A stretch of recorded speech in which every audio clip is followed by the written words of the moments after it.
மணப்பெண்ணின் பிரத்யேகமான திருமணம் Vivaha Chennai silks. Summer வந்தாச்சு, எங்க கிட்ட விட்டுருங்க, நாங்க பாத்துக்கிறோம். GT Holidays, South India's #1 travel brand. ரகங்கள் பலவிதம், ஒவ்வொன்றும் உலகத்தரம். தமிழக உற்பத்தியில் உங்கள் அனுஜ் ஸ்டைல்ஸ். நம்மளோட நகையின் தீர்மானம், விலையின் தீர்மானிக்கிறது நம்மளது வந்து பார்த்தீங்கன்னா MCX, மல்டி கமாடிட்டி எக்ஸ்சேஞ்ச். இப்போது இந்த MCX எப்படி நிர்ணயிக்குதுன்னு பார்த்தீங்கன்னா கோமேக்ஸ். அமெரிக்காவில் கோமேக்ஸ்னு ஒரு மார்க்கெட் இருக்குது. அந்த கோமேக்ஸில் என்ன இருக்கோ அந்த விலை தான் இங்கே வரும். இவ்வளோ தூரம் கோல்டு அப்படின்றதெல்லாம் பேசிகிட்டு இருக்கும்போது சார், இப்போ ரெகுலர் ப்ராக்டிஸில் நான் வைக்கணும் அப்படின்னா அதுக்கான ஏதாவது மெத்தட்ஸ் உண்டா? ஆக்சுவலாக எப்படின்னா முதல்ல இன்வெஸ்ட்மெண்ட் பண்ணிட்டு தான் மற்றெல்லாம் செலவு பண்ணணும். ஆனால் நம்மளதில் எப்படின்னா முதல்ல செலவு, EMI எல்லாம் முடிச்சது போக மிச்சம் இருந்தால் தான் இன்வெஸ்ட்மெண்ட்டு. கரெக்டாக? இது தப்பு. சம்பளம் வந்த உடனே உங்களுக்கு தங்க நகைக்குன்னு நீங்கள் பண்ணுறதா இருந்தால் முதல்ல சீட்டு. இன்னொரு வெர்ஷனும் நம்ம பார்க்குறோம் சார். இப்போ நிறைய ஆப்ஸ் அவைலபிளாக இருக்கு இல்லையா? நீங்கள் ₹1 இல்லை ₹10 கூட வந்து வாங்கலாம் கோல்டு அப்படின்னு. ஸோ இதோடைய நம்பகத்தன்மை அப்படின்றது எப்படி இருக்கு? டிஜி கோல்டுக்குன்னு ஒரு சர்க்குலர் வந்து செபி ஒன்று கொடுத்துருக்காங்க 3 மாதத்துக்கு முன்னாடியே. இந்த டிஜி கோல்டுக்கும் எங்களுக்கும் சம்பந்தம் இல்லை. நான் ₹100 மட்டும் வாங்கினேன். வாங்கும் பொழுது 12% அவுட்டு, விற்கும் பொழுது அதில் 6% அதிகம். உள்ள நுழையும் போது எவ்வளோ வேணா வாங்குங்க போனீங்க. இப்போ 10 கிராம்னா 10 கிராம் எப்போ நான் சேர்க்கறது? இல்லை, அதெல்லாம் கேள்வி கேட்டால் அது சீக்ரெசின்றோம். என்ன சீக்ரெசி? ஏன் கவர்மெண்ட்டுக்கு தெரியாமல் என்ன சீக்ரெசி? நகைக்கடைகள் டிஜி கோல்டு பண்ணுறாங்க. ஆனால் ஒன்று வாங்கும் போது விலையும் விற்கும் போது விலையும் உங்களோட செய்கூலி சேதாரத்தை விட அதிகமாக இருந்துச்சுன்னா அந்த பக்கம் போகாதீங்க. இதுக்கப்புறம் நிறைய பேருக்கு இருக்கிற எண்ணம் வந்து நம்மளோட இன்வெஸ்ட்மெண்ட் பிளான் எப்படி இருக்கணும், எப்படி பணத்தை வந்து மல்டிப்ளை பண்ணுறது அப்படின்றது. இன்னைக்கு தமிழ்நாட்டில் யாராவது டிகிரி இல்லாமல் இருக்காமா? கல்வியின் சிறந்த மாநிலமா இல்லையா? எல்லாரும் படிச்சிட்டோமா இல்லையா? யாரை வேணா கேளுங்க, எல்லாம் 2 டிகிரி. ஆனால் அவன் ஆட்டோவில் போய் டிரைவ் பண்ணிட்டு இருக்கான், கீழே போகிறான், போகிறான். கல்வியை கொடுத்துட்ட, செல்வம் வந்துச்சா? அப்போ கல்விக்கு உண்டான மரியாதையை நம்ம பணத்துக்கு நம்ம கொடுக்கவே இல்லை. அமெரிக்காவில் கல்யாண செலவு 3 மாத சம்பளம், இங்கிலாண்டில் 2 மாத சம்பளம், தமிழ்நாட்டில் 30 வருஷம் அவனோட சேமிப்பு. அப்போ நம்ம என்ன பண்ணோம், இந்த கல்யாணத்துக்குன்னு ஒரு ஃபண்டு. பொண்ணு பிறந்தோன்னே செல்வ மகள் திட்டம், 20,000 சம்பாதிக்கிறீங்க, ₹1000 போடுங்க. ₹1000 நான் 30 வருஷம் போடும்போது 1.4 கோடி இருக்கும். ஸோ இப்போது இன்னைக்கு தேதியில் கோல்டு வாங்கிட்டு இருக்காங்க இல்லையா சார்? ETF-ஆ இருக்கலாம், இல்லை ஃபிசிக்கல் கோல்டாக இருக்கலாம். ஸோ எப்போ வாங்குறது சரியாக இருக்கும் அப்படின்றது? இந்த வாங்குறதுல வந்து 2-3 ட்ரிக் இருக்குது. ஆக்சுவலாக இப்போ பொதுமக்களாக ஒரு அக்கா தங்கச்சியெல்லாம் என்ன பண்ணுவாங்கனாக்கா, நியூஸ் பேப்பரில் பார்ப்பாங்க அல்லது டிவியில் பார்ப்பாங்க, பார்த்துட்டு அந்த நகை கடைக்கு போவாங்க. ஆக்சுவலாக என்னென்னா நம்மளோட நகையின் தீர்மானம், விலையின் தீர்மானிக்கிறது நம்மளது வந்து பார்த்திங்கன்னா MCX, மல்டி கமாடிட்டி எக்ஸ்சேஞ்ச். அந்த எக்ஸ்சேஞ்சில் தான் காலையில் 9:30 மணிக்கு தான் விலை வரும். அந்த விலையை நிர்ணயம் பண்ணி தான் நம்ம நகை கடையில் விலையை மாற்றுவாங்க. ரைட்டா? அந்த வச்சு தான் டிவி நியூஸில் வருது. இப்போ இந்த MCX எப்படி நிர்ணயிக்குதுன்னு பார்த்தீங்கன்னா கோமேக்ஸ். அமெரிக்காவில் கோமேக்ஸ்னு ஒரு மார்க்கெட் இருக்குது. அந்த கோமேக்ஸில் என்ன இருக்கோ அந்த விலை தான் இங்கே வரும். அப்போ நைட்டு விடிய அந்த கோமேக்ஸ் ரன் ஆகிட்டே இருக்கும். ஆனால் MCX நமக்கு நைட்டு 11:30 மணியோட க்ளோஸு. 11:30 மணியோட க்ளோஸு. காலையில் 9 மணிக்கு ஓப்பனு. இந்த காலையில் 9 மணிக்கு ஓப்பன் இருக்குல்ல, இந்த 9 மணிக்கு முன்னாடியே நகை வாங்க போகிற ஒருத்தரோ இல்லை ETF வாங்க போகிற ஒருத்தரோ மியூச்சுவல் ஃபண்ட் வாங்க போகிற ஒருத்தரோ நைட்டே கோல்டோட விலை நாளைக்கு இந்தியாவில் ஏறப்போதா இல்லையான்னு கோமேக்ஸில் போயிட்டு CME குரூப்பு, கோல்டு ஃபியூச்சர்னு சொல்லுவோம். கோல்டு ஃபியூச்சரில் போனீங்கன்னா ஏறி இருக்கா இறங்கியிருக்கான்னு கிட்டத்தட்ட 12 ஹவருக்கு முன்னாடி நீங்கள் ப்ரெடிக்ட் பண்ணிடலாம். ப்ரெடிக்ட் பண்ணிவிட்டு அதுக்கேற்ற மாதிரி உங்கள் இன்வெஸ்ட்மெண்ட்டை தரலாம். இப்போ ஒரு வேலை கோமேக்ஸில் வந்து 3% டவுன்னா இப்போ இந்தியாவில் என்ன ஆக போகுது? குறைய போகுது. ஓடி போய் வாங்கிக்கணும், பணத்தை எடுத்துகிட்டு ஓடி போய் வாங்கணும். இப்போ நான் வந்து 5,000 மாதம் கட்டுறேன், அந்த மாதம் நான் 10,000 கட்டணும், 2 தடவை கட்டுறேன். ஏன்? விலை இறங்கியிருக்கு. இப்போ நான் பார்க்குறேன் 4% மேலே ஏறிடுச்சு. நாளைக்கு போய் வாங்கக்கூடாது. ஏன் வாங்கக்கூடாது? அதிக விலைக்கு நான் போய் ஏன் வாங்கணும்? அப்போ குறையும் பொழுது போய் வாங்கணும். ஸோ பார்க்கறது, இன்வெஸ்ட்மெண்ட் பண்ணுறது இந்த விதத்தில் போய் பண்ணலாம். அதே மாதிரியே கோல்டு ETF நீங்கள் பார்க்குறத தயவுதாட்சனே பார்க்க வேணாம். ஏன்னா ஒரு ஆட்டோமேனு, கீரை விற்கிற அம்மா, ஒரு கூலி தொழிலாளி எல்லாருமே கோல்டை நீங்கள் வாங்கலாம், பார்ஷியலாக வாங்கலாம். GST கிடையாது, எதுவுமே கிடையாது. பல பேர் சொல்லுவாங்க அதில் ட்ராக்கிங் எரர் என்ன தெரியுமா, அது எக்ஸ்பென்ஸ் ரேஷியோ என்ன தெரியுமா, அவர் தெரியாமல் பேசுகிறார். என்ன தான் பேசினாலும் ₹200 அவனும் அந்த பாமரனும் போய் வாங்குறதுக்கு இன்ஸ்ட்ருமெண்ட் தான் அந்த கோல்டு ETF. வாங்கிக்கலாம் அவங்க. ஸோ இப்போ இந்த மாதிரி இவ்வளோ தூரம் கோல்டு அப்படின்றதெல்லாம் பேசிகிட்டு இருக்கும்போது சார், இப்போ ரெகுலர் ப்ராக்டிஸில் நான் வைக்கணும் அப்படின்னா அதுக்கான ஏதாவது மெத்தட்ஸ் உண்டா? இப்போ உங்கள் கையில் இன்னைக்கு மாத செலவுக்கெல்லாம் போக, ஆக்சுவலாக எப்படின்னா முதல்ல இன்வெஸ்ட்மெண்ட் பண்ணிட்டு தான் மற்றெல்லாம் செலவு பண்ணணும். ஜப்பானியர்லாம் அப்படி தான் பண்ணுவாங்க, எல்லாரும் அப்படி தான் பண்ணுவாங்க. ஆனால் நம்ம இதில் எப்படின்னா முதல்ல செலவு, EMI எல்லாம் முடிச்சது போக மிச்சம் இருந்தால் தான் இன்வெஸ்ட்மெண்ட்டு. கரெக்டாக? இது தப்பு. சம்பளம் வந்த உடனே உங்களுக்கு தங்க நகைக்குன்னு நீங்கள் பண்ணுறதா இருந்தால் முதல்ல சீட்டு உங்கள் மனைவி பேரில். Okay. ஏன்னா உங்கள் மனைவியை ஆறுதல் படுத்துன மாதிரி இருக்கும். அதனால் மனைவி பேரில் இந்தாம்மா ஒரு 10,000 வச்சு மந்த்லி சீட்டு போட சொல்லலாம். இது மாதத்துக்கு. இப்போ நான் தினமும் பண்ணுறேன்னா இப்போ என் கையில் என்கிட்ட ஒரு 300 ரூபா என்னோட அக்கௌண்ட்டில் தேவையில்லாமல் இருக்குது. தேவையில்லாமல் இருந்தது அப்படின்னா நான் இடிஎஃப் வாங்கிட்டே இருக்கலாம், தினந்தோறும் வாங்கலாம், தவறே கிடையாது. நம்மளோட மார்க்கெட்டை திங்கள் டு வெள்ளிக்கிழமை வரையும் இருக்குது. கவர்மெண்ட் ஹாலிடேஸில் கிடையாது. திங்கள் டு வெள்ளியில் மார்னிங் 9:15 3:30 மணிக்குள்ளே நீங்கள் எப்போ வேணாலும் போய் வாங்கிக்கலாம், எந்த மினிட் வேணாலும் நீங்கள் வாங்கிக்கலாம். அதில் வேல்யூ பார்த்தீங்கன்னா ஒரு நாளைக்கு கிட்டத்தட்ட 4 மில்லியன் 5 மில்லியன் பேர் இந்தியாவில் வாங்கிட்டு இருக்கிறாங்க. அதனால் கோல்டு ETF நீங்கள் துணிஞ்சு வாங்கலாம். திரும்பவும் அதான் கோல்டு ETFல வாங்குறீங்க. இப்போ பாருங்களேன், கோல்டு நீங்கள் வாங்கிட்டீங்க, பார்ஷியலாக உங்களால் விற்க முடியுமா? இப்போ நீங்கள் கோல்டை வந்து நீங்கள் வாங்கிட்டீங்க 5 கிராம் 10 கிராம் வாங்கிட்டீங்க. இந்த ETFல பார்ஷியலாக நீங்கள் விற்க முடியும்.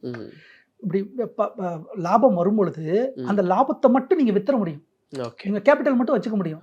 ஆனால் ஃபிசிக்கல் கோல்டில் அது பண்ண முடியாது. நான் நகை கடைக்கு போகணும், அவங்கள்ட்ட பேசணும், சுரண்டுவாங்க, அதெல்லாம் பண்ணுவாங்க.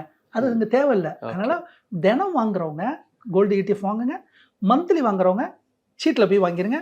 இல்லை சார் என் பொண்ணுக்கு எஸ்ஐபியாக நான் போட போகிறேன்னா தயவு செஞ்சு பண்ணுங்கள். மாதம் ஒரு எஸ்ஐபியை கிரியேட் பண்ணிட்டு பேங்க்கில் மேண்டேட் கொடுத்துட்டு எஸ்ஐபியை தொடங்குங்க. 15ஆம் தேதியோ 16ஆம் தேதியோ ஆட்டோமேட்டிக்காக 5000 ரூபாய் கட்டாகிற மாதிரி கொடுத்துட்டிங்கன்னா mutual funds, gold mutual fund நிறைய இருக்குது. ஓகே, அதில் ஏதாவது ஒன்று நல்லா சிறந்ததாக தேர்வு செஞ்சுட்டு அதில் போயிடுங்க. எக்ஸ்பென்ஸ் ரேஷியோ கம்மி, எக்ஸிட் லோடு கம்மி. சிறந்ததுன்னா மியூச்சுவல் ஃபண்டு ரொம்ப ரொம்ப சிறந்தது, அதுலேயும் போய்க்கலாம். ஆனால் ஃபிசிக்கல் கோல்டு அவங்களுக்கு வராது. அது என்னவா கிடைக்கும், உங்களுக்கு பணமாக தான் வரும். ஆனால் கோல்டு எப்படி ஏறுதோ அதே ரெப்ளிகா பண்ணும் அந்த மியூச்சுவல் ஃபண்டு ETF. இதுல இன்னொரு வெர்ஷனும் நம்ம பாக்குறோம் சார். இப்போ நிறைய ஆப்ஸ் அவைலபிளா இருக்கு இல்லையா, ஆன்லைன்ல நம்ம வந்து வாங்கலாம் அப்படின்னு நிறைய பிரைவேட் ஆப்ஸ் கூட அது இருக்கு. நீங்க 1 ரூபாய்க்கோ இல்ல 10 ரூபாய்க்கு கூட வந்து வாங்கலாம் கோல்டு அப்படின்னு. ஸோ இதோடைய நம்பகத்தன்மை அப்படின்றது எப்படி இருக்கு சார்? நீங்க பேர் சொல்றது வந்து டிஜி கோல்டு. இது பேர் டிஜி கோல்டு. டிஜி கோல்டுக்குன்னு ஒரு சர்க்குலர் வந்து செபி ஒன்று கொடுத்துருக்காங்க 3 மாசத்துக்கு முன்னாடியே. இந்த டிஜி கோல்டுக்கும் எங்களுக்கும் சம்பந்தம் இல்லை. இதில் நீங்கள் வந்து போட்ட பணம் போச்சுன்னா இதுக்கு எங்களுக்கு சம்மந்தம் இல்லை, ஏன்னா இது செபிக்கு கீழே வரலன்ட்டாங்க. நான் ஒரு எடுத்துக்காட்டுக்கு சொல்கிறேன். நீங்கள் ஒரு ஆப்பு நாளைக்கு ஓப்பன் பண்ணிட்டீங்க, நீங்களா ஒரு ஓப்பன் பண்ணிட்டீங்க உங்கள் பேரில். நீங்கள் சொல்கிறீங்க எங்களை பணம் கொடுங்கன்னு சொல்கிறீங்க. சரி, நான் பணம் கொடுக்குறேன்ல, இந்த பணத்துக்கு நீங்கள் கோல்டு தான் வாங்குறீங்கிறதுக்கு எனக்கு எப்படி தெரியும்? Where is your wallet? அந்த வாலெட் எங்கே வச்சிருக்கேன்? கடல் கடியில் வச்சிருக்கேன், எங்கே வச்சிருக்கேன்? வேர் இஸ் த வாலெட், எங்கே வச்சிருக்கேன்? சரி, கோல்டு எங்கே இருந்து வாங்குறேன்? சரி, அந்த வாலெட் வச்சிருக்கீல்ல, அதுக்கு தேர்ட் பார்ட்டி இன்சூரன்ஸ் கம்பெனி யார்? ப்ரொடக்ஷன் என்ன இருக்குது? சரி, இப்போ நான் வாங்கிட்டேன்ல, அடுத்த நாளே போய் விற்க முடியுமா? இதுக்காகவே நானே என்ன பண்ணேன்னா ஒரு டிஜி கோல்டில் நான் வாங்கினேன். நான் 100 ரூபாய் மட்டும் வாங்கினேன்.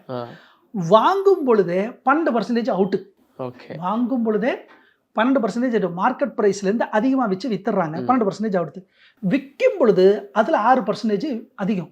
அதுவும் போது விற்கும் பொழுது இப்போ நீங்கள் வாங்கிட்டீங்க 200 ரூபாய்க்கு வாங்கிட்டீங்க. விற்கும் பொழுது அது சொல்லும் 10 கிராம் ஆனோடனே வாருங்கள், அதுவரை விற்க முடியாது. ஆனால் அது உள்ள நுழையும் போது எவ்வளோ வேணா வாங்குங்க போனீங்க. இப்போ 10 கிராம்னா 10 கிராம் எப்போ நான் சேர்க்கறது? அப்போ அந்த ஆட்டோமேன் என்ன பண்ணுவார், 10 கிராம் சேர்க்கறதுக்கு காசு போட்டுக்கிட்டே இருப்பார். கரெக்டாக காசு போட்டுக்கிட்டே இருக்கிறாரா? அந்த காசு உங்கள் வேலெட்டில் இருக்குங்கிறீங்கல்ல, உங்கள் வேலெட்டோட கோல்டு எங்கே இருக்குது? அந்த கோல்டு எங்கே வச்சிருக்கிறீங்க? இல்லை, அதெல்லாம் கேள்வி கேட்டால் அது சீக்ரெசின்றோம். என்ன சீக்ரெசி? ஏன் கவர்மெண்ட்டுக்கு தெரியாமல் என்ன சீக்ரெசி? செபி தான் சொல்லிடுச்சுல. இப்போ நான் சொல்கிறேன், ஒரு ஆப்பு ஹேக்குடு. ஜூலை 2025 ஒரு ஆப்பு மும்பையில் ஹேக்குடு. நான் போட்ட பணம் எல்லா பணமும் கொடுத்துட்டேன், உங்கள் ஆப்பை ஹேக் பண்ணியாச்சு, உள்ளே இருக்கிற பணத்தெல்லாம் எடுத்தாச்சு. இது என்ன நடக்குதுன்னா, நான் உங்களுக்கு பணம் கொடுக்குறேன், நீங்கள் என்ன சொல்கிறீங்க, இது கோல்டுன்னு சொல்லி என்கிட்ட வாங்குறீங்க, டிஜிட்டல் கோல்டுங்கிறீங்க, நான் உங்களுக்கு கொடுத்துட்டேன். நீங்கள் எங்கே இன்வெஸ்ட் பண்ணுறீங்க? நீங்கள் எங்கே இன்வெஸ்ட் பண்ணுறீங்க? நீங்கள் ஷேர் மார்க்கெட்டில் இன்வெஸ்ட் பண்ணுறீங்களா? வேறு எங்கே இன்வெஸ்ட் பண்ணுறீங்க? இல்லை கோல்டு தான் வச்சுருக்கேன்னா வேர் இஸ் யுவர் வாலெட்? இதை பொதுமக்கள் கேட்கணும். டிஜி கோல்டு வாங்குறவங்க முதல்ல நீங்கள் கேட்க வேண்டியது வேர் இஸ் யுவர் வாலெட்? அந்த வேலெட் எங்கே இருக்குது? அதுக்கு தேர்ட் பார்ட்டி சர்டிஃபிகேட் யார்? ரைட்டா?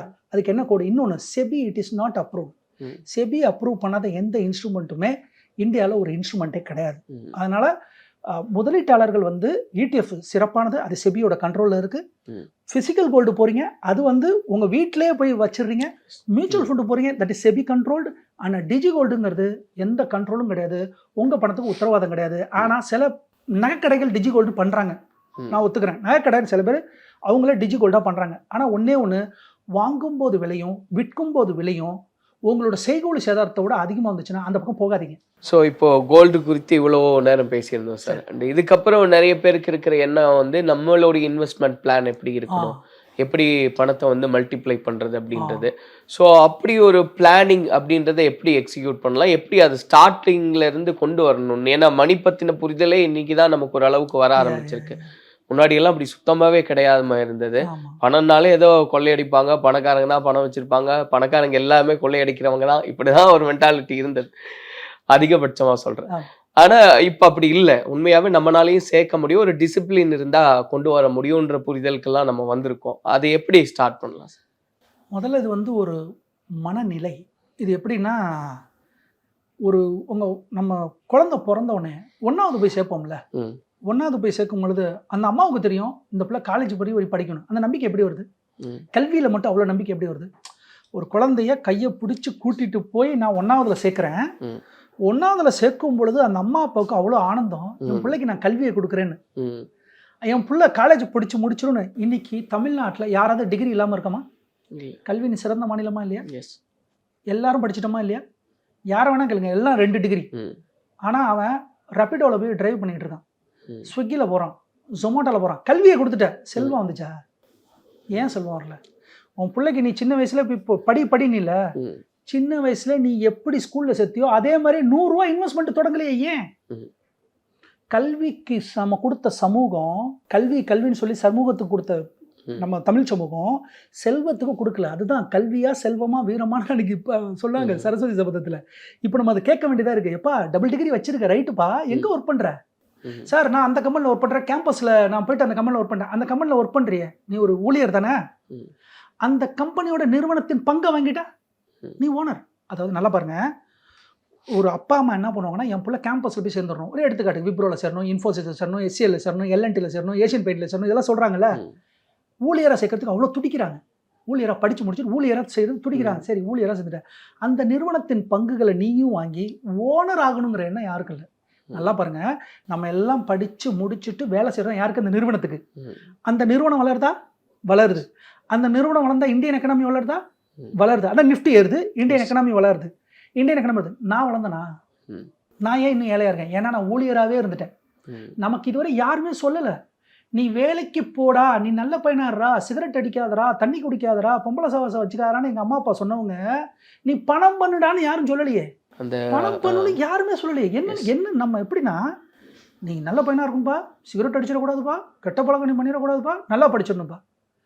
வேலையில் போய் சேர்றாதான் அவன் டார்கெட்டாகவே முடிவு பண்ணிட்டான். வேலையில் போய் சேருவேன், சேர்ந்த உடனே உனக்கு கிரெடிட் கார்டு வந்தோடனே ஸ்வைப்பு, கடனு, காரு, வீடு, இஎம்ஐ வந்து 30 வருஷம் கட்டு, 60 வருஷம் நினைப்பி வீட்டில் போய் உட்காரு.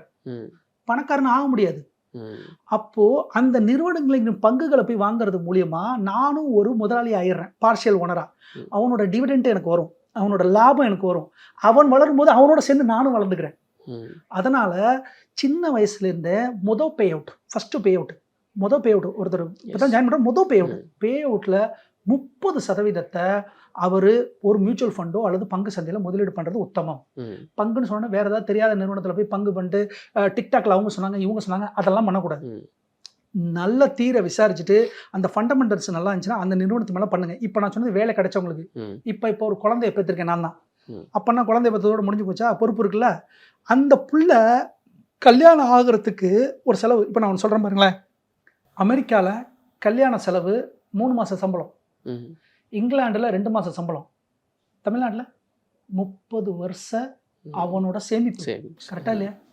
அம்மா அப்பா கல்யாணத்துக்கு 35 வருஷம் சேமிப்பு கொடுக்குறாங்களா இல்லையா? அவன் கல்யாணத்துக்கு அந்த 35 வருஷம் என்னோட சேமிப்பை நான் 30 லட்சம் 40 லட்சம் நான் கஷ்டப்பட்டு டிரைவராக இருந்திருப்பேன், அங்கே கடன் வாங்கி இங்கே கடன் வாங்கி என் பிள்ளைக்கு கல்யாணம் பண்ணுறான்ல.